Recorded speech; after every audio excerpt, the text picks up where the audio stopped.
Post లో ఉండి ఆవిడ ఒక మహిళ అయి ఉండి సాటి మహిళల మీద ఇలాంటి వ్యాఖ్యలు చేయడాన్ని మేము తీవ్రంగా ఖండిస్తున్నాము. ఇది ఎందుకంటే యావత్ రాష్ట్రం మహిళల్ని అవమానించినట్టు మేము భావిస్తున్నాము. ఎందుకంటే ఒక మహిళ అయ్యుండి ఒక మంత్రి పదవిలో ఉంటూ ఒక పొజిషన్ లో ఉంటూ కూడా ఆవిడ ఇలా మాట్లాడడం అనేది కరెక్ట్ అయిన విషయం కాదు. ఆవిడ ఎలా మాట్లాడుతున్నారంటే ఏదో ప్రత్యక్షంగా ఆవిడ కళ్ళ ముందు చూసినట్టు ఏదో డ్రగ్స్ అని చెప్పి రేవ్ పార్టీలు అని చెప్పి అలా సమంత గారి మీద కానీ రకుల్ ప్రీత్ సింగ్ మీద కానీ ఇలా చేసిన వ్యాఖ్యల్ని యావత్ రాష్ట్రం అంతా తెలంగాణ రాష్ట్ర మహిళలందరినీ కూడా అవమానించినట్టు మేము భావిస్తున్నాం. ఎందుకంటే ఈ రోజు వరకు సినీ ప్రముఖుల్ని ఈ రాజకీయ కోణంగా ఎప్పుడు కూడా సినీ ప్రముఖుల్ని మేము తీసుకురాలేదు. గత 10 సంవత్సరాలు కూడా మీరు చూసుకుని ఉంటే ఇట్లాంటి వ్యాఖ్యలు ఏ అపోజిషన్ లీడర్ మీద కూడా ఎవరు కూడా చేయలేదు.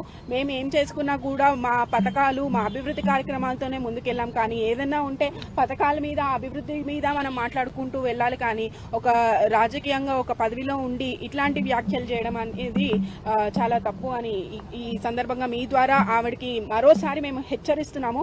ఎందుకంటే ఇటువంటి వ్యాఖ్యలు ఆవిడ ఇమీడియట్ గా వెనక్కి తీసుకొని కేటీఆర్ గారికి బహిరంగ క్షమాపణ చెప్పాలి. మేము ఈ రోజు ఏసీపీ గారికి సిఐ గారికి కూడా ఫిర్యాదు ఇవ్వడం జరిగింది. దాని మీద కూడా వారు యాక్షన్ తీసుకుంటాము, లీగల్ గా ఎటువంటి యాక్షన్ తీసుకోవాలో వాళ్ళు తీసుకుంటామని చెప్పి ఒక ఎక్నాలజ్మెంట్ కూడా ఇచ్చారు. బట్ పోలీస్ వాళ్ళు కూడా మేము రిక్వెస్ట్ చేస్తున్నాము, వెంటనే దీని మీద యాక్షన్ తీసుకుంటే సొసైటీకి అందరూ ఒకటే, లా ముందు ప్రతి ఒక్కళ్ళు ఒక్కటే అని చెప్పి మీరు దానికి సమాధానం చెప్పినట్టు మేము భావిస్తాము. కాబట్టి వారిని కూడా ఇమీడియట్ గా యాక్షన్ తీసుకోవాల్సిందిగా పోలీస్ శాఖను కూడా మేము కోరుతున్నాం.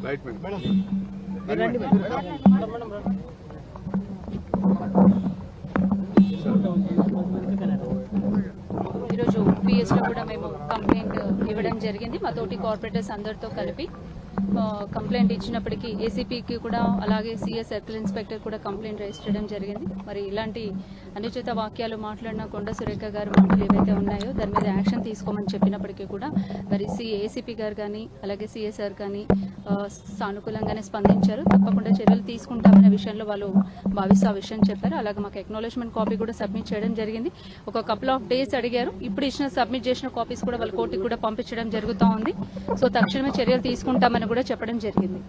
Thank you.